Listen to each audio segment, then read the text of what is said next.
সার্থকতা। তো কোরআন এবং সুন্নাহের আলোকে আমরা আজকে জানার চেষ্টা করব যে আল্লাহ সুবহানাহু ওয়া তাআলা এবং তার প্রিয় হাবিব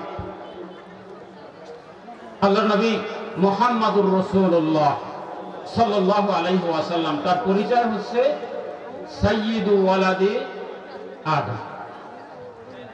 আমাদের আদি পিতাকে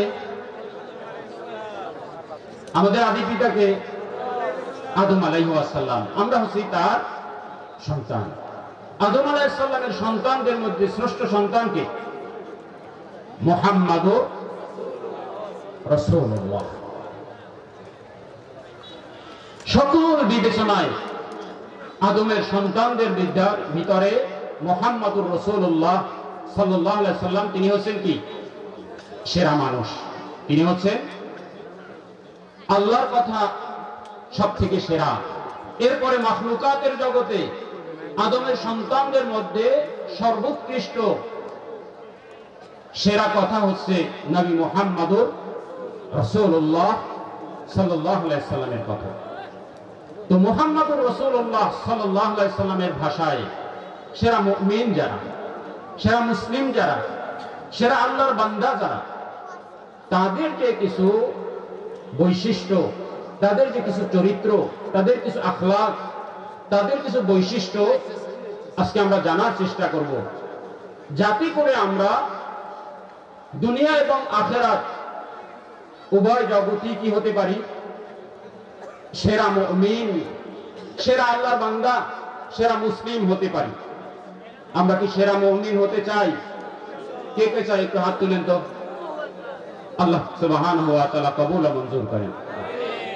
সর্বপ্রথম আল্লাহ সুবহানাহু ওয়া তাআলা যাদেরকে সেরা বলেছেন, সূরাতুল বাইয়িনাহ, আউযু বিল্লাহি মিনাশ শাইতানির রাজীম, ইন্নাল্লাযীনা আমানু ওয়া আমিলুস সালিহাতি উলাইকা হুম খায়রুল বারিয়াহ। আল্লাহ সুবহানাহু ওয়া তাআলা বলতেছেন সৃষ্টি জগতের মধ্যে, কিসের মধ্যে? সৃষ্টি জগতের মধ্যে সেরা কারা? যাদের দুটো গুণ রয়েছে। কয়টি গুণ? দুটো গুণ। নাম্বার 1, আমানু, তারা বিশুদ্ধ ঈমান রাখে। কি রাখে তারা? বিশুদ্ধ ঈমান। যে ঈমানের মধ্যে কোনো ভেজাল নেই, যে ঈমানের মধ্যে কোনো ত্রুটি নেই। কারণ আল্লাহ সুবহানাহু ওয়া তাআলা কুরআনুল কারীমের মধ্যে ঈমানদার দাবিদার ব্যক্তিকে বলেছে তিনি ঈমানদারই না। সূরাতুল বাকারা, ওয়া মিনান নাসি মান ইয়াকুলু আমান্না বিল্লাহি ওয়া বিল ইয়াউমিল আখির ওয়া মা হুম বিমুমিনিন। মানুষের মধ্যে ঈমানের দাবিদার কিছু মানুষ রয়েছে, তারা বলে যে তারা আল্লাহর প্রতি ঈমান এনেছে। কার প্রতি ঈমান এনেছে?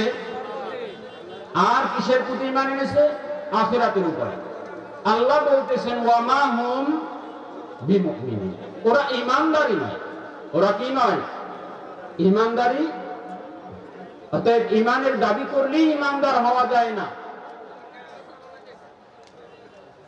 তিনটি জিনিস আমার মধ্যে যদি থাকে তাহলে আমি যে ঈমানদার সেটা প্রমাণিত হবে।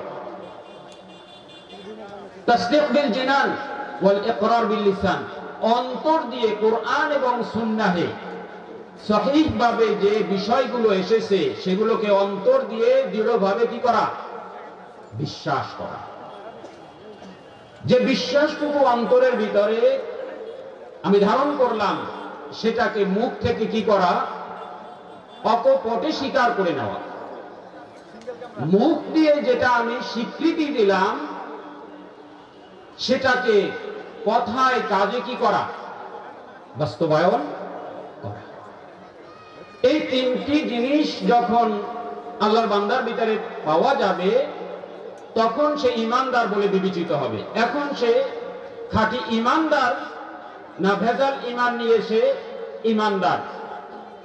এটা একটু আমাদের পরীক্ষা করে নেওয়া উচিত। কারণ আল্লাহ সুবহানাহু ওয়া তাআলা কোরআনুল কারীমের আরেক আয়াতের ভিতরে বলতেছেন, ওয়ামা ইউমিনু আকসারুহুম বিল্লাহি ইল্লা ওয়া হুম মুশরিকুন। অধিকাংশ ঈমানদার, অধিকাংশ কারা? বেঈমানের কথা বলেছে, কাফেরের কথা বলেছে, ঈমানদারের কথা বলা হয়েছে। তারা ঈমানের সাথে কি করে? শিরক করে। ঈমানের সাথে কি করে? আমাদের সমাজে ঈমানদার কিন্তু বেনামাজি আছে না নেই? আছে না নেই?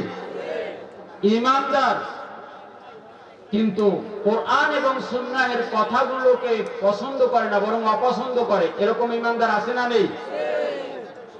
ঈমানদার কিন্তু বিপদে পড়লে আলহামদুলিল্লাহ বলার মতো ঈমান রাখে না, এরকম ঈমানদার আছে না নেই? এই জায়গায় নেই, থাকলেও বাহিরে আছে। বিপদে পড়লে কি আলহামদুলিল্লাহ বলা যায়? বলা কি উচিত? জি। সর্ব অবস্থায় কি আলহামদুলিল্লাহ? সর্ব অবস্থায় কি আলহামদুলিল্লাহ? বিপদ কার ইচ্ছায় হয়? কোন মানুষের ইচ্ছায়? কোন মাখলুকাতের ইচ্ছায়? গোটা মাখলুকাত একত্রিত হয়ে কাউকে বিপদে ফেলতে চাইলে আসলে বিপদে ফেলে কোনো ক্ষতি করার ক্ষমতা রাখে? গোটা মাখলুকাত একত্রিত হয়ে কারো উপকার করতে চাইলে আল্লাহ যদি তার ভাগ্যে উপকার নির্ধারিত না রাখেন তাহলে উপকার করা সম্ভব? তাহলে বিপদও হয় আল্লাহর ইচ্ছায়, আর সুখ দুঃখ আনন্দের ফয়সালা সেটাও হয় কার ইচ্ছায়? তো ভালো হলে আলহামদুলিল্লাহ বলবো, আর বিপদে পড়লে আলহামদুলিল্লাহ বলবো না। এর মানে কি? এ কথার অর্থ কি? আল্লাহ যে ফয়সালা দিয়েছেন সেই ফয়সালায় আমি সন্তুষ্ট না। ঈমানদার এমন হতে পারে যিনি আল্লাহকে বিশ্বাস করেছেন, তিনি আল্লাহর একটি ফয়সালা, সেই ফয়সালায় তিনি সন্তুষ্ট না, এমন হতে পারে? এমন হতে পারে না।